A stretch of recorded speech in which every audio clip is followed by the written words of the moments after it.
O que é um texto? Um texto torna-se um elemento de significação graças à sua formatação, que lhe confere a capacidade de estabelecer uma comunicação entre o produtor do texto e os seus leitores.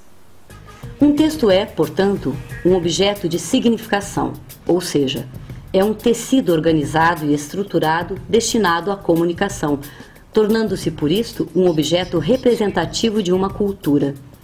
Assim sendo, o texto está inserido numa sociedade de classes e é determinado por uma formação ideológica, e por essa razão, todo texto deve ser lido tendo sempre em consideração o contexto sócio-histórico que o envolve e lhe atribui sentido.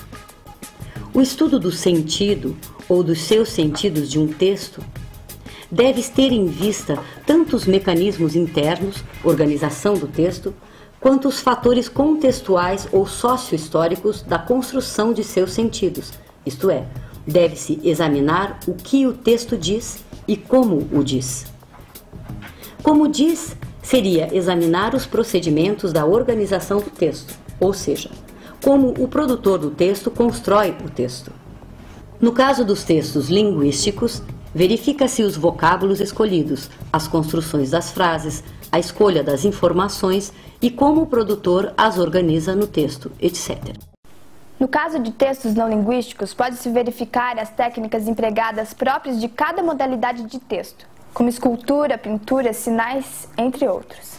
O que diz seria examinar os mecanismos enunciativos da produção e da recepção do texto, isso é, examina-se o processo do diálogo entre produtor e receptor do texto, o que foi dito, o que se pretendeu dizer e o que se entendeu como dito, processos que dependem de vários elementos presentes numa situação de interação. O texto definido dessa maneira pode ser linguístico, oral e escrito, como poesia, romance, notícias, visual ou gestual, como dança, pintura, escultura, fotografia, ou ainda sincrético, como música, teatro, publicidade, história em quadrinhos. Todo texto é dialógico, ou seja, todo texto conversa com o leitor ou com outros textos por meio de uma linguagem específica. Um mesmo texto pode ter várias leituras, dependerá da forma como o leitor recebe o texto, já que as classes sociais utilizam a língua de acordo com seus valores e sua bagagem cultural. Quanto mais informações possuir o leitor, mais ampla será a leitura que o mesmo fará do texto. Podemos entender também que o texto dialoga com outros textos que estão contidos dentro dele. É o que chamamos de intertextos.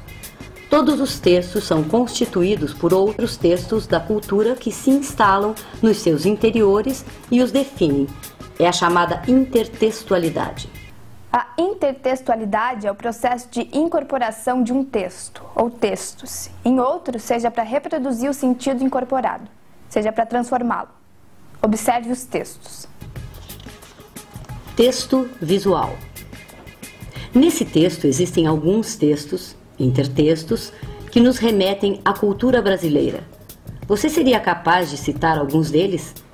Observemos que o texto número 1 é um texto visual novo, estruturado com outros textos visuais já existentes, aqui transformados sem perderem a sua significação original, mas que em conjunto criam novas significações. Temos aqui, portanto, um exemplo de intertextualidade no plano visual. Texto sincrético.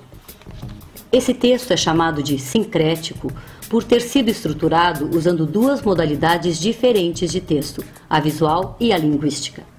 A sua leitura deve ser feita levando em consideração ambas as modalidades, já que os textos linguístico e visual dependem um do outro para que o texto novo, o sincrético, tenha significação.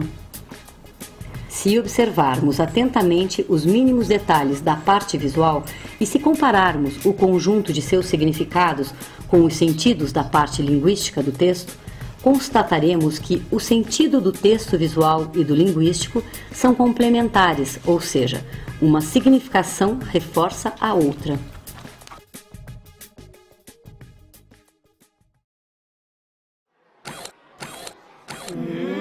Já entendi, já entendi.